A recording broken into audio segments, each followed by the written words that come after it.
আসসালামু আলাইকুম এভরিওয়ান, কি অবস্থা সবার? কেমন আছেন সবাই?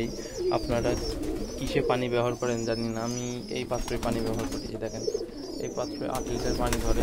8 লিটার পানি ধরার ক্যাপাসিটি দেখেন। পানি কি সুন্দর করে খাচ্ছে, খাবার খাওয়া শেষ, পানি খাচ্ছে। আর আরেকটা জিনিস খেয়াল করি, কিছু কিছু কবুতর থাকে না, যে কবুতরের বাচ্চা খাওয়ানোর জন্য একদম ব্যাকুল হয়ে থাকে। এই দেখেন, কেবল খাবার শেষ কল দিলাম, শেষ হয়নি এখনো। এই দেখেন, বাচ্চা খাওয়ানোর জন্য কেমন লাফালাফি করছে। আর ম্যাক্সিমাম সময় এই কবুতরটাকে আপনাদেরকে দেখাই আমি, হ্যাঁ, যে এই কবুতর বাচ্চা কি হারে তোলে, ইয়ে করে। দেখেন এই কবুতরের বাচ্চা আছে, বাচ্চা ক্যাট করে খুব কম। আর কবুতরটা আসলে আল্লাহর রহমতে অনেক ভালো, বাচ্চা তোলে খুব। দুটো অনেক বয়স্ক কবুতর। নটটার বয়স প্রায় 12 বছর, আর নাইটার বয়স প্রায় 4 থেকে 5 বছর মতো হবে। তো এই দেখেন, এখনো বাচ্চা তুলছে কীভাবে।